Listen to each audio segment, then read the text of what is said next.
Hi, welcome to the Italian Buddhist. I'm Bhodi Daishin, and this is kind of a urban Buddhism. And what is urban Buddhism? That maybe it's a little bit more contemporary and a little bit more city-oriented. It's the only way I could put it.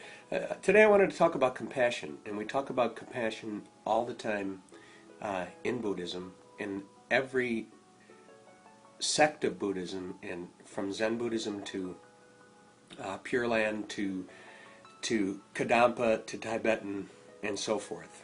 Why do we talk about compassion? You know, when I was growing up in Buffalo, New York, compassion, it seemed, was reserved for the clergy and maybe your grandmother. And that's not the case. And to be an urban Buddhist, to be a commando Buddhist, to be a Buddhist that grabs things by the horns and gets it going, and gets it involved in your life and in other people's lives and in the world around you,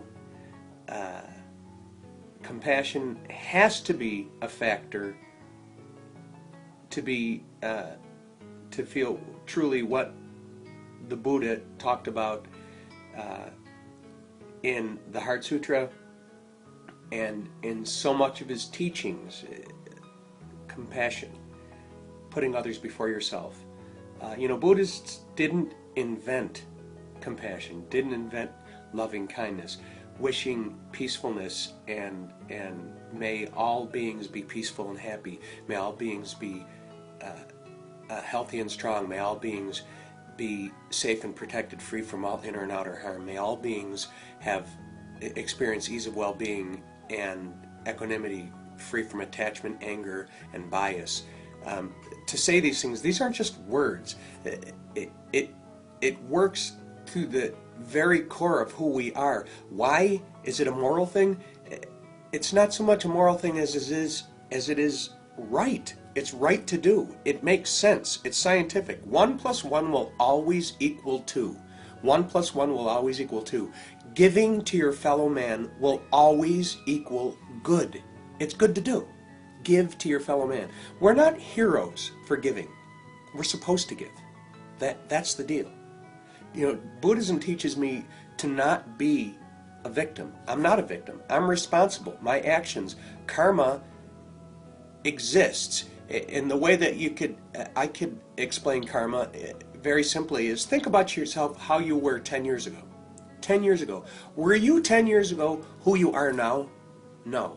No, you're not. So all my virtuous actions, all my non-virtuous actions, all the positive things I did, all the negative things I did, everything I did over the past 10 years led me to who I am now. Karma, cause and effect. And 5 years from now, I suspect that I will not be the same Bhodi Daishin 5 years from now that I am right now. And one true thing exists through all of that: compassion. Compassion. With the onset of the tsunami that happened in Japan, it shouldn't take a tsunami for me, for this thick-headed Italian in Buffalo, New York, to realize, oh my gosh, something tragic happened, so I should be compassionate. No, compassion. And compassion, as I said before, isn't just reserved for your Aunt Lucy. Compassion isn't a sign of weakness. It's a sign of strength. Compassion is strength. Compassion for your fellow man. Compassion for all living things. Just because we're human beings, somewhere along the line, it seems that someone sold us on this bill of goods that because we're human beings, we have dominion over the earth. That we are more entitled to this planet, to this globe, than other living beings that are 2-footed or 4-footed or 6-footed or whatever, or have fins and things like that, and wings. No. We don't have more of a right. So compassion isn't just extended to my fellow man, and compassion isn't just extended to victims of tsunami in Japan. Compassion is extended to all living things. All living things. And if I could get out of myself by being still, pause, breathe, concentrate on the breath. There's a reason why we talk about concentrating on the breath. We concentrate on the breath because that is what joins us from our past and our future. The breath is really the only thing that is current. It's present. Every second, I'm changed. I'm reborn. I'm different. Every second, even physically, from a physical standpoint. You know, someone said if you're not busy being born, you're busy dying. Maybe that's true. I don't know if that seems more like a pessimistic approach. As long as I'm here, as long as I'm being born, constantly being born, then I have a path that I must walk on that should have, for me, one intention. That intention is to, very simply, my actions, every action, not just a couple, every single thing that I do, hopefully, can directly or indirectly benefit all living beings. I don't care if it's brushing my teeth to saying hello to someone at the supermarket. Isn't that a beautiful thought? Let your actions, every action that you have, in one way or another, benefit all living, all life. If I can do that, if I can extend myself and not expect someone to pat me on the back or anything like that for doing something that is as natural as breathing. I knew of a person one time that he held the door open for a girl, and when he held the door open, she walked through, and he looked at me and he was really angry. He said, "I can't believe it." I said, "What?" And he said, "Did you see that?" And I said, "What?" He said, I held the door open for that girl." And I said, "Yeah?"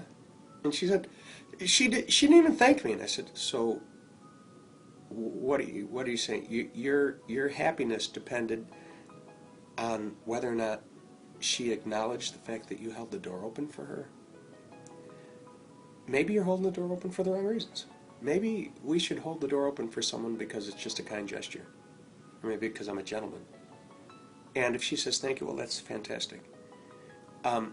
Instead of being attached to all the actions that I do, instead of being attached, putting so much importance to all the actions that you do and the world does, let me take things step by step and very simply for myself. What can I do? What can I do? I can breathe. I can smile. I can extend myself in one way or another to my fellow man and to all living things, and realize that in the heart of all of this is the still point, is nothing, is everything, is peace and clarity. Take some time before you enter a supermarket, before you get in your car, before you go to work, before you pour yourself a cup of coffee.